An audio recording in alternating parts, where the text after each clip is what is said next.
Hola, ¿cómo estás?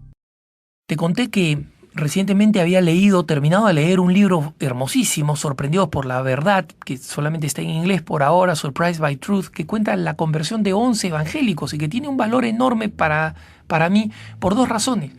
En primer lugar, porque nos hace ver cómo los católicos no tenemos por qué aproximarnos a nuestros hermanos evangélicos con una actitud defensiva, viendo cómo hacemos para defender los católicos que nos quedan y cómo hacer para mantener los católicos. No, no, todo lo contrario. Tenemos todos los argumentos y las razones para salir al encuentro de ellos y hacerlos entrar a la casa del Padre, a la verdadera casa establecida por Jesús, a la verdadera mansión para todos los hijos que es la Iglesia Católica. Y en segundo lugar, para reavivarnos o a veces descubrir bellezas de la Iglesia Católica que nosotros que hemos sido criados dentro de la Iglesia Católica en la mayoría de los casos nunca hemos descubierto y que se necesitan los ojos de un converso que ve todo nuevo para nosotros los católicos saber apreciar los dones maravillosos que hemos recibido. La primera historia de conversión que me gustó muchísimo porque es muy evocadora, muy bella, habla de cómo en el fondo cada corazón humano anhela no solo el encuentro con Dios, no solo el encuentro con Jesucristo, sino en el encuentro en la casa establecida por Jesucristo, que es la Iglesia Católica. Y ese anhelo por Jesús es un anhelo por la Iglesia, por su Iglesia, que es la comunidad que él ha compuesto. Es la historia de conversión de Paul Thigpen. Se crió en un estado norteamericano de abrumadora mayoría protestante, en un hogar presbiteriano, y cuenta que una vez, visitando a un amiguito que él no sabía que era esta cosa rara que se llamaba católicos, no sabía qué era, entró a su casa y vio un crucifijo. Y los presbiterianos, por supuesto, no tienen crucifijos, consideran que ese es un tipo de culto a las imágenes que Dios prohíbe y en consecuencia solamente tienen pocas cruces desnudas en sus templos, pero ninguna imagen, y tampoco la de un crucificado. Pero ver al crucificado lo fascinó, era pequeño, tenía 6, 7 años, ¿no? Poco después llegó una caja con los recuerdos, los bártulos de una tía que había muerto en la ciudad y que todo el mundo consideraba como una tía de costumbres exóticas, estrambóticas, y entre sus cosas vio un pequeño crucifijo con un crucificado. Pequeño guardó este crucifijo, se lo llevó a su cuarto y dice que lo contemplaba y lo acariciaba en la noche. Este niñito, criado protestante, tenía sin embargo esta tremenda sensibilidad a lo sobrenatural y a Jesús crucificado, ¿no?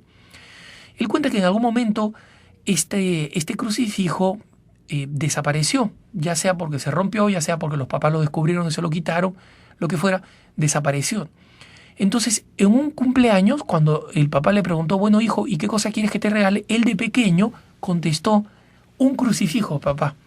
Y el papá le dijo, no, hijo, sin ningún resentimiento, cuenta él, el papá le dijo, no, hijo, esas son cosas para católicos, no son cosas para nosotros. Y entonces él se quedó un poco sorprendido qué cosa significaba eso de los católicos, ¿no? Pero lo único que comprendió es que, bueno, no iba a poder tener un crucifijo y le dio mucha pena. Con el paso del tiempo, su sensibilidad religiosa no encontró respuesta en la iglesia presbiteriana y terminó un camino tremendo que él narra en su biografía, no vale la pena detenerse, pero sí es significativo, que lo llevaría a la nueva era, que estaba muy de moda, a la creencia en la época de Acuario, al hipismo, y finalmente al contacto con algunas cuestiones esotéricas que lo llevaron a experimentar con las presencias malignas, de alguna forma indirectamente con el satanismo. Pero la cosa es que él tuvo esta experiencia del mal muy próxima, muy cercana, inminente, hasta el punto que él llegó a sentir una carga pesada constante en su ser de una presencia maligna que lo agobiaba al punto que estuvo a punto de suicidarse. Que si no fuera por unos amigos cristianos que en ese momento estaban ahí con él, literalmente lo detuvieron físicamente para que no se suicidara. Esto lo llenó de espanto porque le dijo, esto me permitió comprender que hay un maligno que nos odia y que quiere nuestra muerte y que es una fuerza sobrenatural. Y a partir de esa fuerza sobrenatural y de reconocerla, se me fueron de la cabeza todas estas ideas de la era de Acuario. Yo necesitaba la fuerza benigna y poderosa de Dios necesitaba la fuerza poderosa de Jesucristo. Y estos amigos cristianos lo llevaron de vuelta a la iglesia presbiteriana. Ahí se acercó mucho a Jesús. Él tuvo una experiencia espiritual en una de estas ceremonias pentecostales de verdadera conversión a Jesucristo. Se sintió purificado y perdonado de todas estas experiencias espantosas que había tenido con el demonio, etc. Y comenzó a aproximarse mucho a lo que pedía su propia denominación, que era la Sagrada Escritura. Y fue precisamente leyendo la Sagrada Escritura, él cuenta un pasaje del segundo libro de los Reyes donde se ve la unción de uno de los reyes por parte de los profetas de entonces, y dice, bueno, pero si supuestamente nosotros decimos que los sacramentos de los católicos no tienen fundamento bíblico, y acá veo esta unción, comenzó a buscar en el Nuevo Testamento y vio que en el Nuevo Testamento efectivamente habían signos de todos los sacramentos de los que hablaban los católicos, ¿no? Cuando se advierte que primero hay que confesar los pecados, cuando se habla de la potestad que reciben los apóstoles de atar y desatar, lo que hagan en la tierra será atado y desatado en el cielo, ve la unción en varias ocasiones como un sacramento distinto al bautismo, y poco a poco se comienza a inquietar porque por esta experiencia que había tenido con su amiguito católico, y una vez que había ido a un matrimonio católico había escuchado cantar el Ave María de Schubert y lo había conmovido hasta los huesos. Él no tenía el anticatolicismo militante de sus colegas que estaban estudiando como él para ser ministros evangélicos. Entonces, él, siendo una persona que se estaba dedicando a promover su iglesia, fue descubriendo que muchas de las cosas que se decían de los católicos, que los católicos no tenían argumentos bíblicos, que habían inventado nuevos cultos, nuevas ceremonias de manera caprichosa, que eran cosas completamente no bíblicas creadas por los hombres, descubrió que no era así. Y poco a poco el estudio bíblico le fue confirmando, en realidad la Iglesia Católica es la que ha mantenido a lo largo de la historia los mismos principios, y somos nosotros los que hemos cambiado y los que seguimos cambiando. Cada vez que hay un ministro que se pelea con otro por un tema bíblico, este se va y funda una nueva iglesia. Y él fue testigo de eso un par de veces durante su tiempo de protestante. Entonces, leyendo a los autores católicos, porque dijo, bueno, a ver, vamos a ver qué cosas dicen los católicos de sí mismos. Yo tengo suficientes argumentos bíblicos como para ver si es que ellos son unos mentirosos o no. Se quedó cada vez más fascinado de la riqueza del pensamiento católico, hasta que finalmente no pudo más. Decidió solicitar ser recibido en la Iglesia Católica.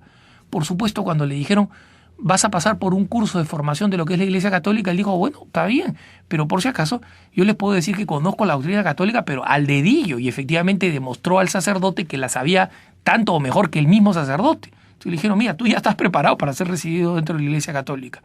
Se lo dijo a su familia, fue un shock, porque su familia era una familia evangélica practicante. Finalmente, un año después, ellos los acompañarían en su decisión, su testimonio fue conmovedor, y él cuenta cómo el día anterior a ser recibido dentro de la Iglesia Católica se sintió arrebatado por el Espíritu Santo mientras manejaba el vehículo, ¿no? Estaba solo manejando, y los ojos se le llenaron de lágrimas, el gozo se volvió irresistible hasta el punto que bajó la ventana de su carro y comenzó a gritar, San Agustín, Santo Tomás de Aquino, vuelvo a casa. Santa Catalina de Siena, estoy volviendo a casa, recíbanme en casa, mañana estoy volviendo a casa. Y claro, alguien por ahí debe haber pensado que era un conductor loco, y él dice, el Señor me dio la bendición de poder estallar con este gozo para al día siguiente poder estar sereno y no hacer un papelón delante de mi familia. Pero él termina su relato diciendo, después de recibir la comunión, mientras estaba de pie frente al altar, miré más allá del altar y vi otra vez al crucificado de mi infancia y finalmente me recibí en sus brazos. Esta comprensión de que el retorno a casa significa volverse a encontrar con Jesús en la Iglesia Católica es una realidad que Paul Thigpen narra maravillosamente y que los católicos no deberíamos olvidar. Que tengas un buen día.